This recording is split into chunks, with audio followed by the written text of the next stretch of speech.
Assalamu alaikum, Leila. It's wonderful to have you here on Rahma with Rose today. Alaikum assalam. Thank you for having me.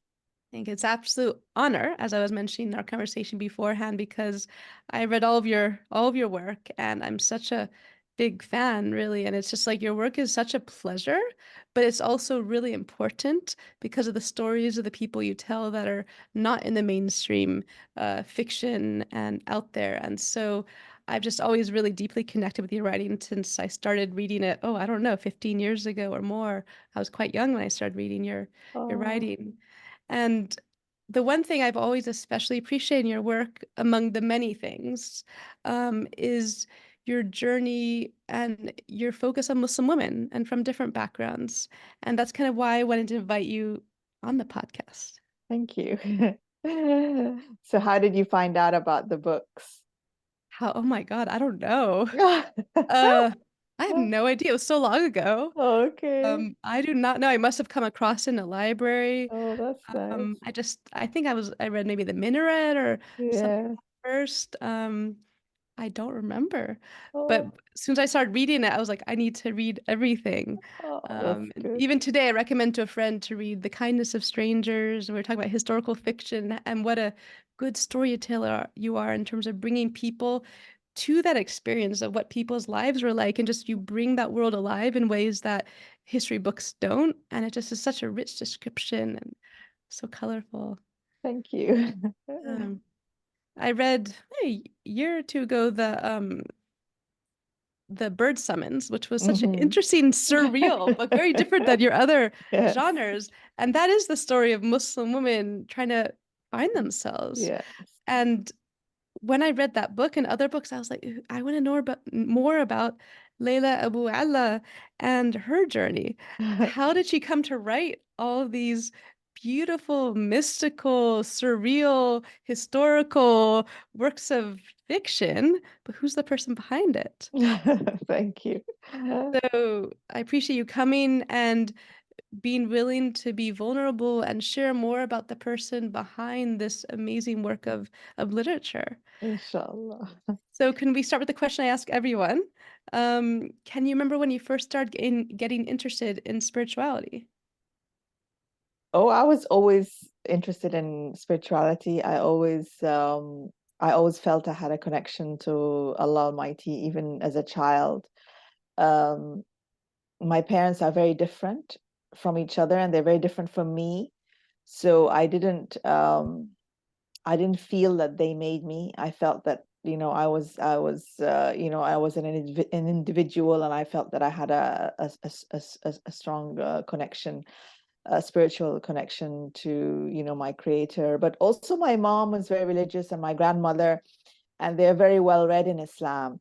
So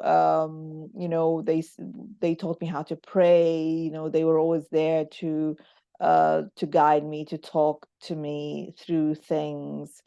And I had a good I studied in Sudan. I was in the Sudanese curriculum had a very strong religious education, syllabus. And it was one of my favorite subjects. So Islamic studies was one of my favorite subjects. And I learned a lot. So I had a good sort of grounding, I would say. Right. So you had how would you describe this path in terms of was it and how did you connect with it more in terms of what were you taught and how did you choose to follow that path, I suppose, your personal journey within the knowledge you were given at home, I school. guess I was the feeling I had was one of responsibility, that I was responsible for myself, for Mm-hmm. my actions, for um, that there was a goal to life, that there was a kind of an end, and that Islam was a guidance. Um, and sorry, and so that was what it felt like. And then um I enjoyed it. I enjoyed the praying, I enjoyed the fasting. I um because I went to an American school, which was very unusual, I could tell that I was from a very young age inoculated, let's say, to kind of like Western influence. Mhm. And, so it wasn't something that felt sort of strange to me. It was very much an awareness that Islam is an individual matter. My mom and grandmother were very much opposed to political Islam, I would say. They didn't think that was the right way to go. To them, it was a very personal Mm. journey, and this is what they kind of passed on to me. Yeah. Beautiful. Thank you for sharing. And then as you grew older and became more independent, what was your journey like, your spiritual journey like then? Well, I met my husband when I was 13, actually, and I liked him, and I prayed that we would get married. And having this experience of Mm, praying for something and then it happens mm, is a very big deal. Of course, it kind of affects your life, and especially at a very young age. And I used to spend a lot of time reading the verse in the Quran about the um, that Allah has created from yourselves, like a mate or a soulmate, and that He's created sympathy between you and mercy between you, and so that became for me like a very big thing, and I mm, wanted very much to live this verse. mm, It was one of the first verses that had a big sort of impact on me, and I guess in Western terms and in modern terms, um, being 13, being 14 is a child, and you're not meant to think about things like that. But in the society where I grew up in Sudan, we kind of matured earlier, and so it was one of the things that kind of shaped my I guess my spirituality, I guess. Yeah. mhm. Is there anything more in that path as you went to beyond the school system and that you can share more about your path? Well, I guess learning the Quran, learning that life is the being sort of seeing the difference between worldly things and Mhm, eternal things, and realizing that worldly sort of pleasures, mhm, like money or success and mhm, all of that this wasn't what it's all about, that mhm, there is more than that. I think mhm, this was a very sort of important mhm, lesson for me, and it's a very hard it's very hard to learn this lesson, and people sometimes just say it. It's just words. We just say, oh, it's not important, we know the hereafter is more important, without really meaning it, or because if you really mean it, then that is really very a big deal. And I think that we are programmed to love life.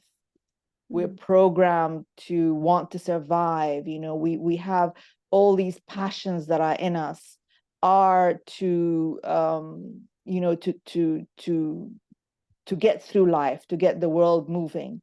mhm, And being passive is not a good thing. I don't feel that this is what Allah Almighty wants people to be passive, to just sit at home praying and mhm, hiding from the big bad world. I think we need to be out there, struggling through it and making our way through it, but at the same time, protecting ourselves and preserving our values, and so I feel that is sort of important. And at the same time, not, we need to be out there struggling, but at the same time, knowing that this isn't what it's all about. It's kind of it's tricky to explain, but yeah. Yeah, so what you're saying is that we need to be active, we need to be agents of change and not rooted in materialism, somehow also connected to the divine and being aware of that at the same time. Is that yeah. Yes, yes, but also not knowing what the change is gonna be. So Mhm. also we shouldn't assume that this is the right thing to do, is this or that and the other, because we don't know. Allah might have other plans for us. So we might start a project thinking, oh, this is a good thing to do. I know I'm confident, but then that might not be the case. Yeah. That maybe Allah Almighty doesn't want you to become a doctor, or doesn't want you to be the one who is going to build that mosque. Maybe he wants somebody else to do it. We Mhm. can't, you can't dispute that. You know, you just have to try your best at the end of the day. And I think the beautiful thing about Islam is how it's the intention that matters, that it's not the Mhm. result. Mhm. So yes, you can want and then if you do get a result, again, it's an honor that you get the result. And again, it's you mustn't be big-headed thinking that you made this result happen, because you wouldn't have, we wouldn't have done it if it wasn't Allah's will, I guess. Yeah. Yeah.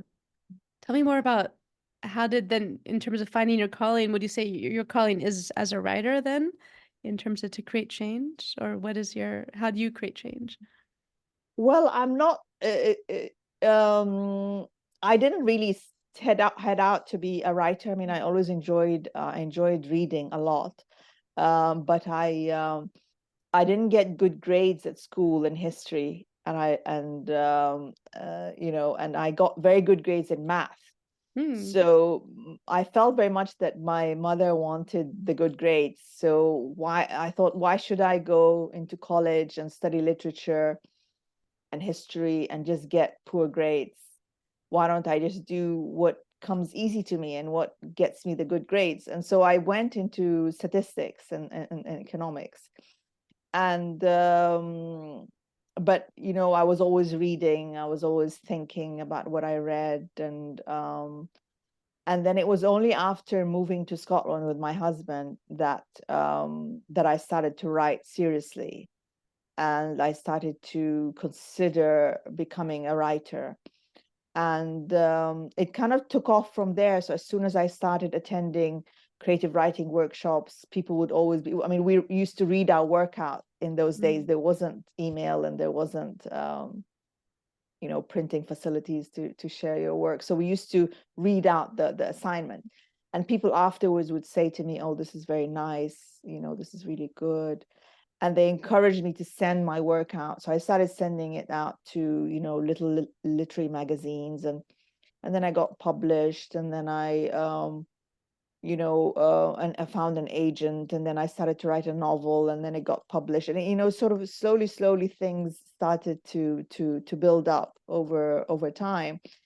And I found that, wow, this is what I'm doing. But always my intention, when I first started out, it was that I wanted to put Islam in English Mm. literature. I felt that it wasn't there, and I wanted to put it there. Mm. And that to me was important, because when I was reading, and I've always been an avid reader, I read with Muslim eyes, if I Mm. could describe it that way.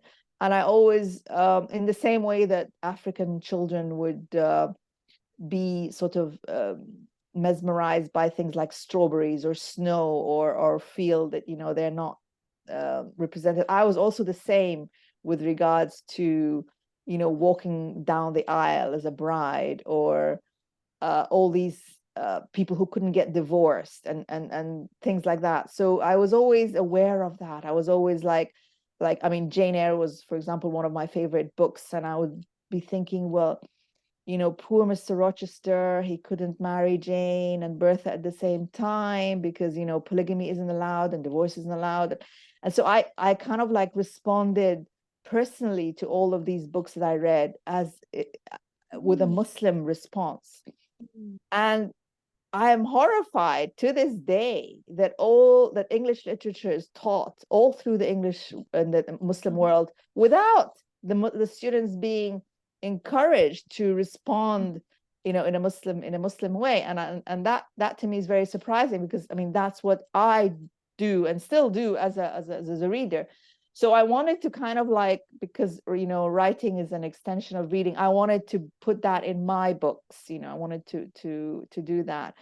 And, you know, whether, alhamdulillah, I hope I succeeded, but whether other people pick that up, that's, you know, and of course other Muslims have written before. I mean, I'm not, you know, the first Muslim to write, but I've also feel that a lot of Muslim writers have put Islam in fiction in a cultural way, Mhm. you know. So then it then becomes part of the Islam is then part of the scenery. It's part of the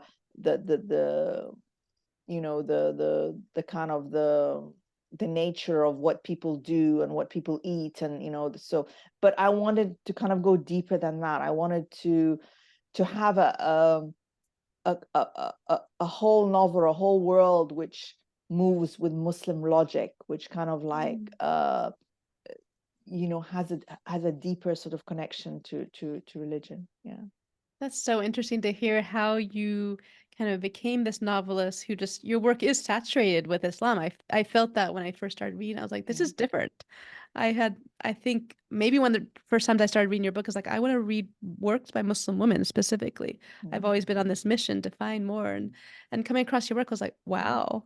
Because everything I've always read, you know, especially growing up in the United States, everything was by, you know, white Americans and Europeans. And that's mm, when I look back on all my favorite writers from my childhood, that's who they are. Mainly white men, not even many women. And I mm, remember when I found your books, I was like, this is very different.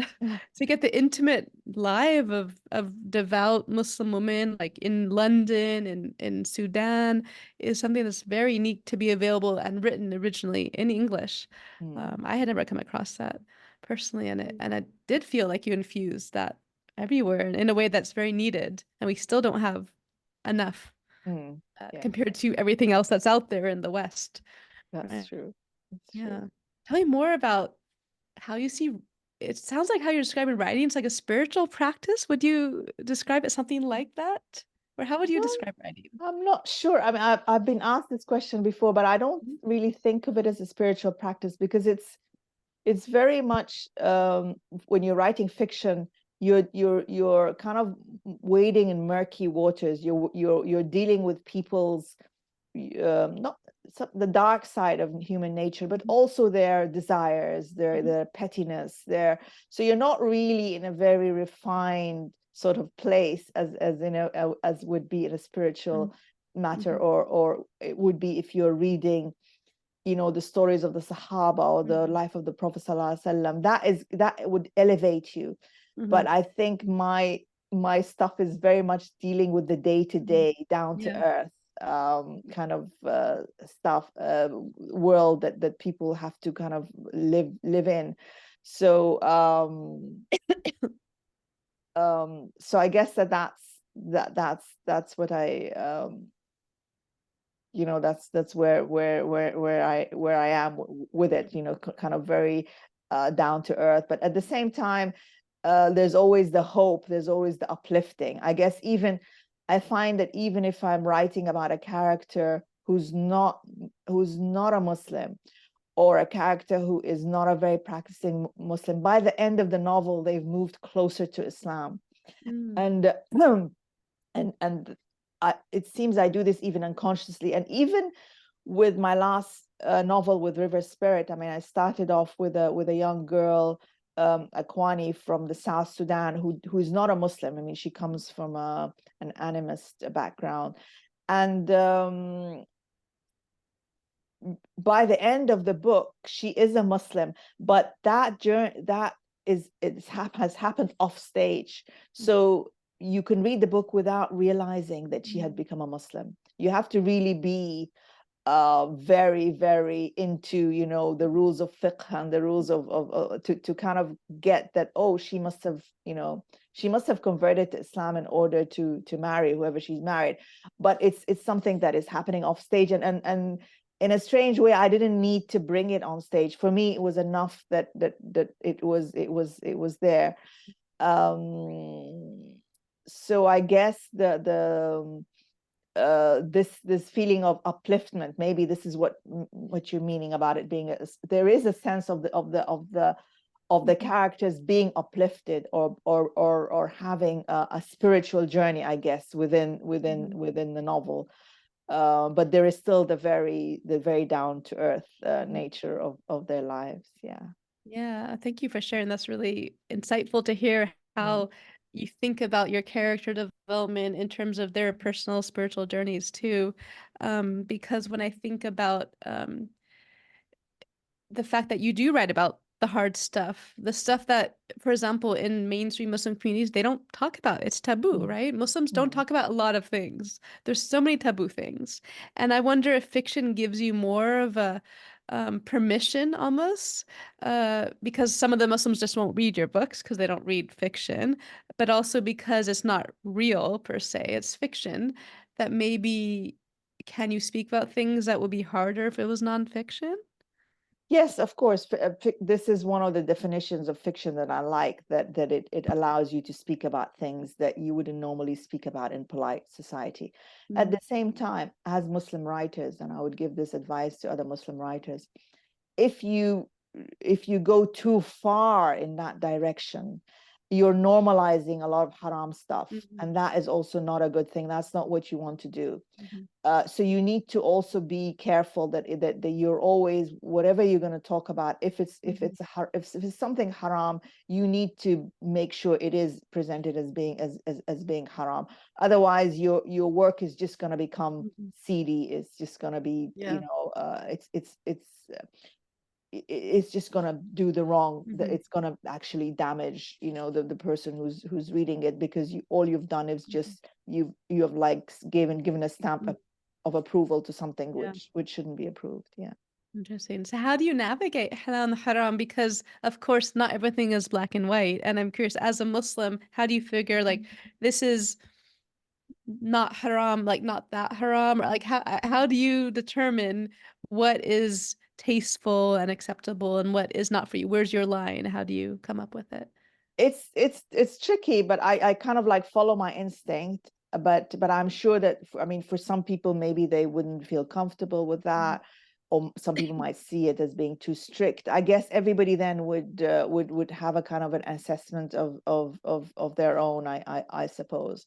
mhm, But I also try to be faithful to the background of the character I'm writing about. So if the character has a certain comes from a certain culture, comes from a certain social group, then I would present them that way, and be kind of faithful to that. And I've traveled in the Muslim world. I've seen so many different kinds of Muslims, and I've seen how something could be so important to a group of Muslims in a certain place, and then in another place completely mhm. it's like not such a big deal. Exactly. And that is, it's fascinating, of course, to Mhm, see all these differences. And in my writing, I try and be kind of like true to that, so that it feels authentic to the reader. yeah. That's also important. Yeah. Interesting. So how nowadays you described a little bit of your path as a young person and then as a writer. Like how would you describe your spiritual path now? And yeah. Well, I felt, now I recently turned 60, and Mashallah. alhamdulillah, and that was like quite of a big deal for me. And so I feel now that this the 60s are meant to be for Muslims like a time when they're wrapping up. Mm, Everything else is extra. you mm, know mo this is the kind of the average time when, I know people are living longer, I suppose, nowadays, but 60s has always been the kind of the traditional time of death. So I feel I'm more kind of like wrapping up my life, and thinking about what I've done so far. Alhamdulillah, I feel I've done a lot. I don't, mhm, you know, I feel happy with what I've done. I feel, alhamdulillah, fulfilled. I've been on, I've been on Hajj, I've been on Umrah Mm, twice. I'd like to go again if I can. But it's so it's a good feeling in a way. mhm, And of course the things that disappoint me, it's interesting that also the things that I would say, oh, I'm disappointed in that, are also worldly stuff. So mm, it's almost as if the world is going to disappoint you this way or that way.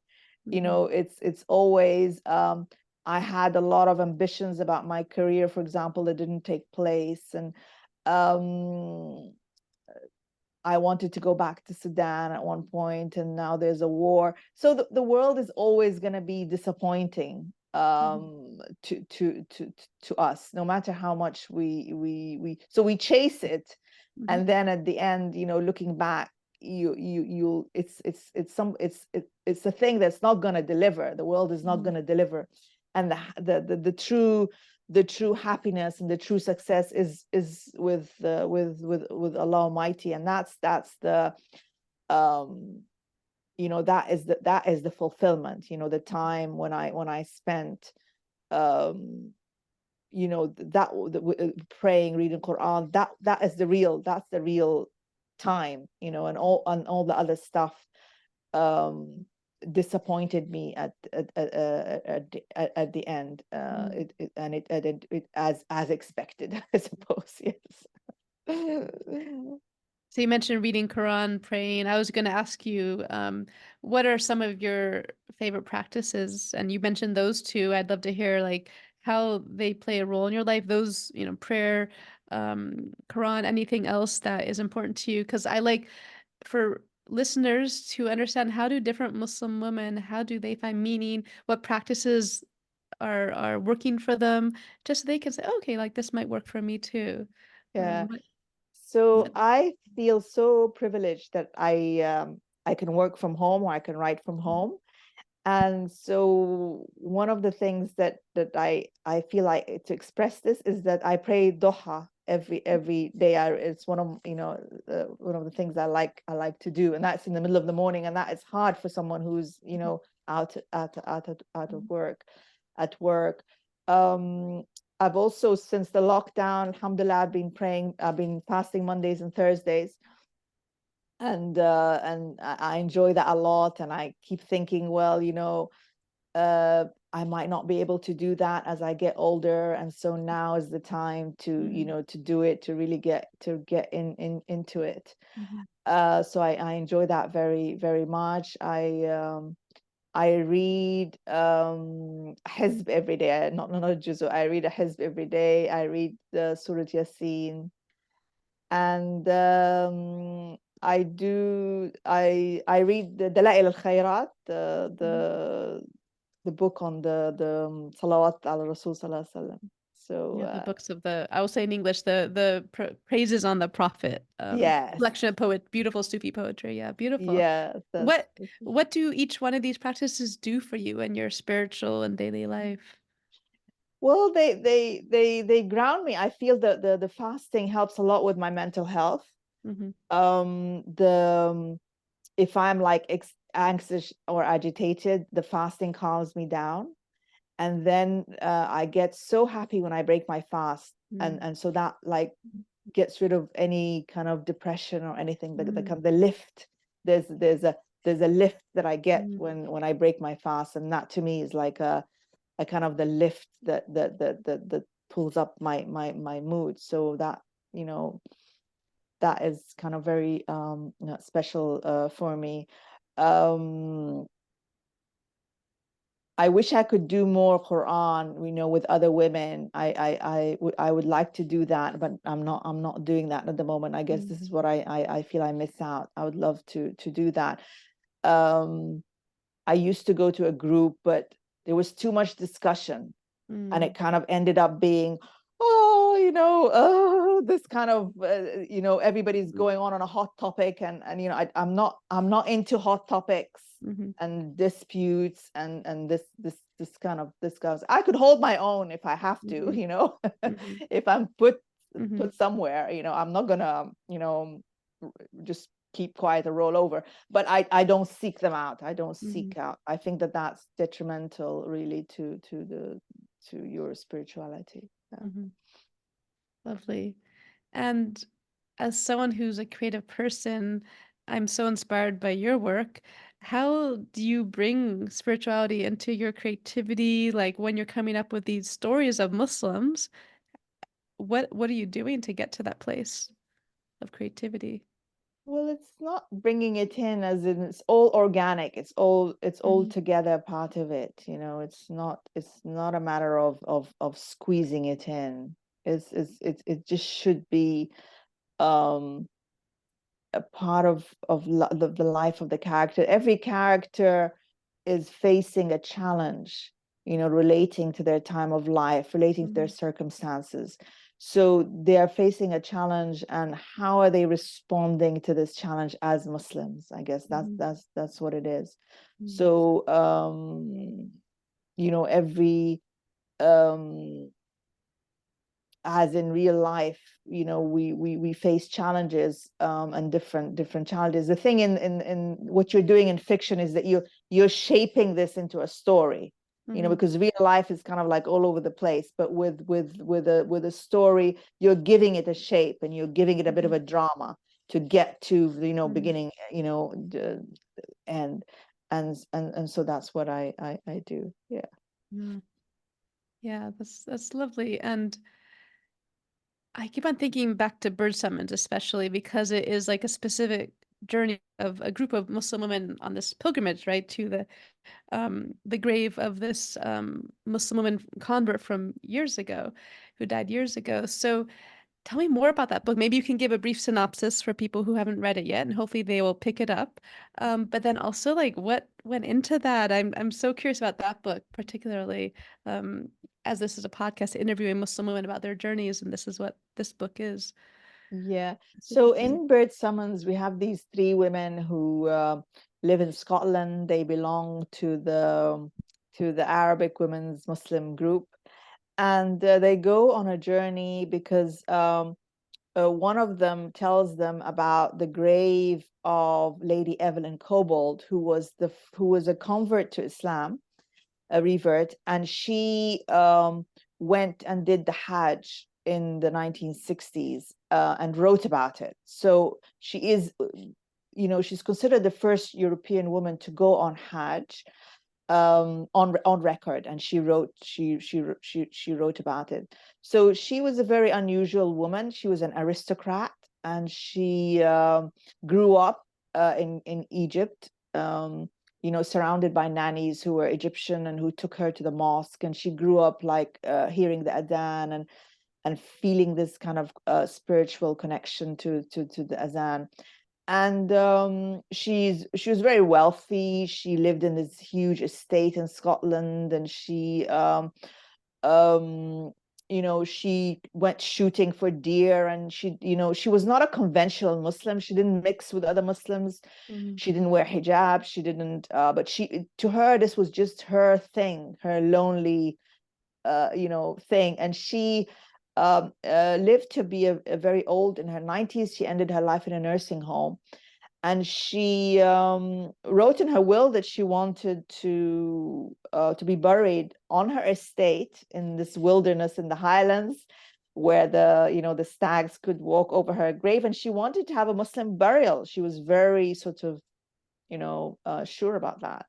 So I had read about her, but I also read an account of the Imam in Woking, which is in Mm-hmm. England, Mm-hmm. and the Imam describing getting the phone call in the middle of the night saying that there was this woman who had died up there in the Highlands, and he's expected to take the train. And he takes the train, and he describes the hours and the Mm-hmm. freezing weather, and it's snowing, and it's January, and they have to go and they have to dig through the snow in order to make um the grave. And there's all these Scottish people around him. He's the only Muslim.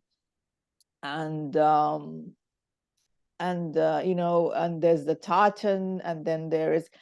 And so he describes this, and I found that incredibly moving, incredibly moving. this idea of this old woman all by herself in the middle of nowhere, um, wanting this Muslim burial. So I got really into that, and but really the novel started with the three women going on this journey, and even this idea of them visiting the grave actually came at a later stage in the second draft of the book. So it was all about them and their problems and how they are full of all these problems. One of them is kind of like flirting with this fiance that she knew on social media. She knew him in Egypt, and now he's kind of popped up in social media. And then one of them is very young, and she's kind of wants to take off her hijab. And one of them is such a caring mother to her disabled son that she's kind of neglected everything. So they're all kind of consumed with their problems, and then they set out on this journey. And then the book also has this like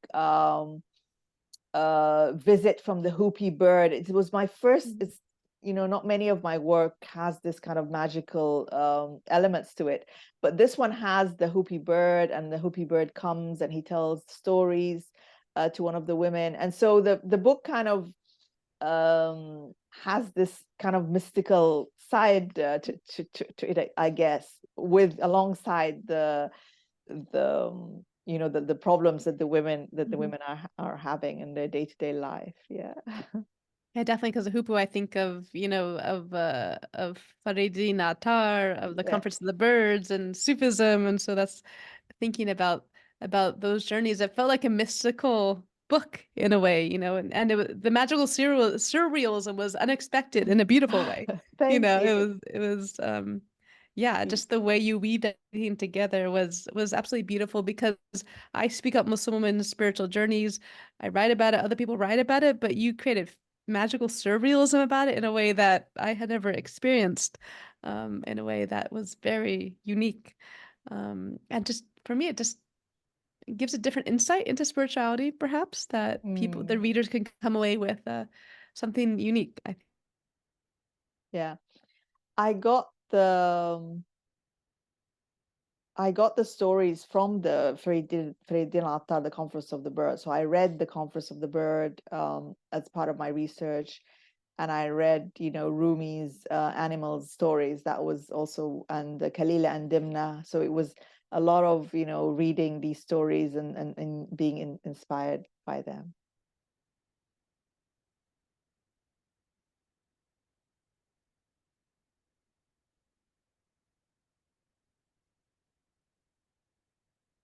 Rose, you're frozen on the screen, so I can't hear what you're saying. I don't know if you're hearing me. Hi, sorry about that. My Wi-Fi Yes. just died. Now I'm on my Ah, phone. My phone data is working, so we'll just have to make okay. sure to edit that. It looks like it's still recording, so maybe there's no interruption. Okay, sorry I about wasn't that. interrupted. Yeah, yeah. Okay, yeah, Okay. I just disappeared. You just when you froze on the I screen, froze and and then then it logged me off. So, but oh, I'm back. okay, that's good. Oh, again.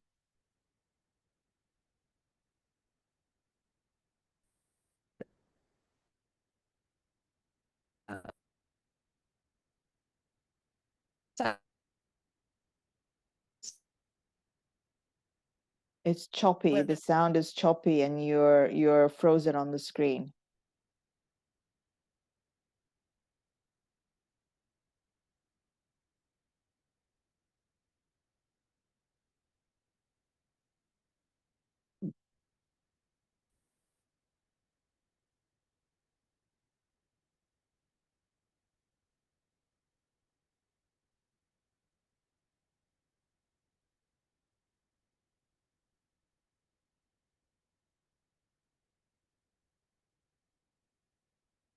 Okay, this is the first time I've had like this issue before. Sorry Oh, about that.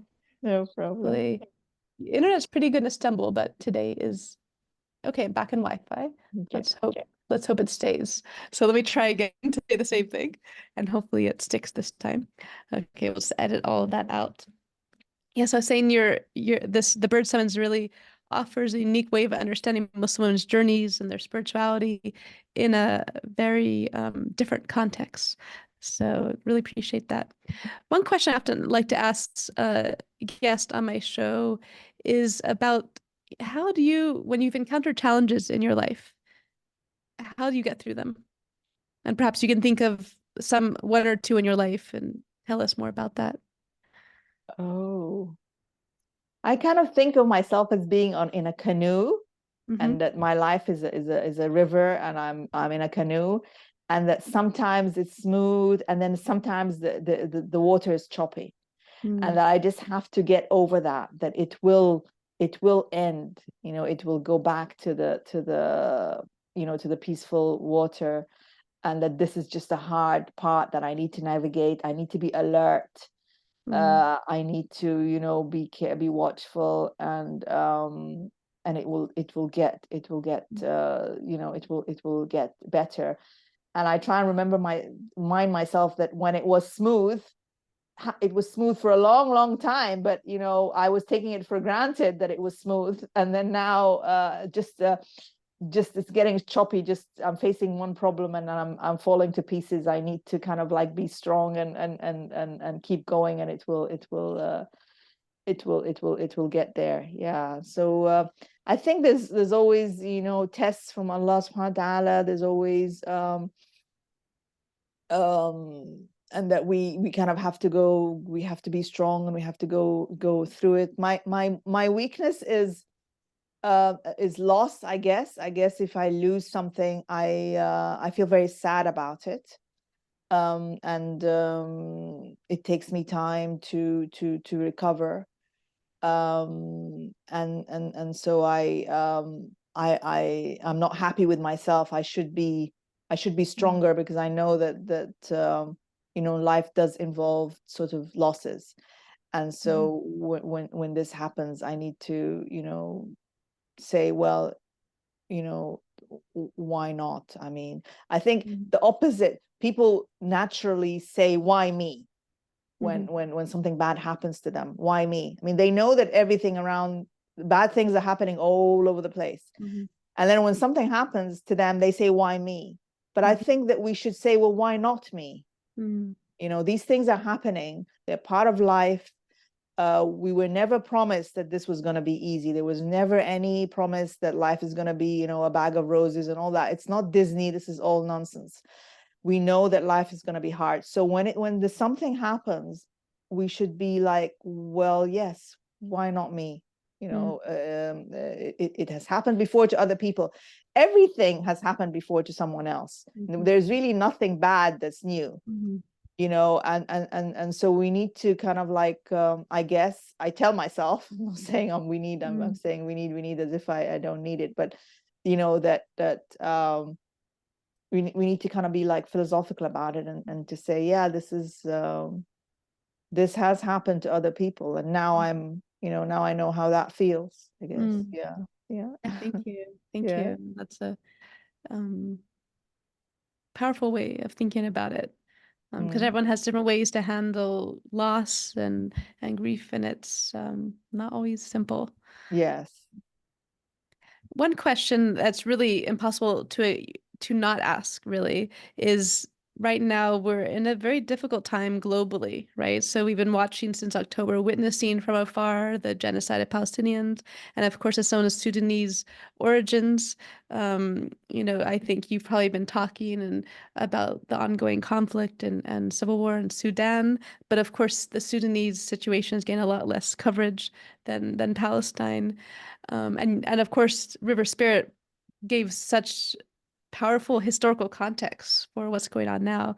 I would love to hear kind of what do you want people to know about Sudan? Because your name comes up a lot. They're like, you should read Sudanese authors, and your name comes up a lot, right? What do you want people to know about Sudan? And how do you bear witness as someone of Sudanese origin living abroad and not able to do anything directly? How do you kind of, I think people are looking for an answer to how can you feel like what you're doing means something, right? Oh, That's a lot of that's questions in one. Sorry, so you difficult. can start wherever you want. Yeah, I guess. Hmm.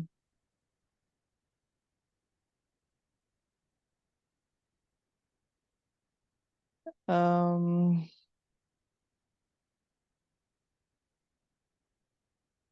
I'm not sure what to say, to be honest. I think that, as I said, you know, yes, what is happening in Sudan is very, very bad now. It's poised to get worse, and it's the kind of like the worst case scenario that anybody would have ever sort of expected. And because Sudan is originally a very poor country, originally, it has a lot of problems. It's a difficult place. Even the weather is difficult. Even the resources are difficult. So it crumbles once it's hit like that by such a calamity. It crumbles easily. Whereas other somewhere like Gaza, for example, there is an infrastructure. People, Palestinians are much more, in general, more well off than the Sudanese. There was better, facilities. There was better, the population were better served with, medical facilities and all of that. So that's why Sudan sort of crumbles. And even though there isn't the kind of the malicious sort of genocidal intent in Sudan, it's people fighting each other. There's a lot of looting. There's a lot of chaos. There's a lot of a lack of control in a way. Still, it's the situation then becomes bad, and what is worrying very much is that there's a famine that's beginning to start now because of people not being able to well, the first year they were able to grow the crops, but there wasn't a way of distributing them. And then the second year, now we're into the second year, there isn't a way of growing these crops. But again, if we look historically, there was a war before, the one that was described in the book, in River Spirit, and Sudan got over it. Sudan managed to survive, and so yeah, there is there's hope in the future. There's hope that wars come to an end, and periods of peace do happen. Rebuilding happens. It's part of human nature, that people will have the passion to rebuild. They will have this kind of the commitment to rebuild, and human beings are very they're flexible, they're innovative, they have a strong sort of will to survive, and so it's a very bleak time now, and it might continue to be bleak for the next year or so, but then ultimately I think the peace will come. Yeah. Inshallah. Yeah, thank you for Inshallah. sharing that, because I Yeah. think a lot of listeners know there's something happening, but they're not really aware of what's happening, or how they can play a role. And I hope that your prediction comes true. Inshallah.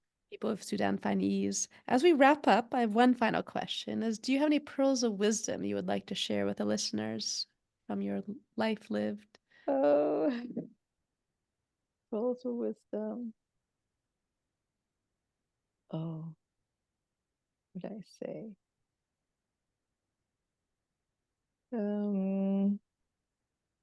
I think we should try and be grateful. I think that gratitude is the key to happiness. It's the key to spiritual growth. And I think that we should. So many times people have complained, and then things got worse. They don't get better, and so you think, well, maybe you should have been grateful earlier on, when it was actually fine, when it was relatively fine, I guess. So yeah, I think gratitude. I think somehow modernity and capitalism want you to be dissatisfied. So the dissatisfaction will cause you to work harder, earn more, shop, and all of that stuff.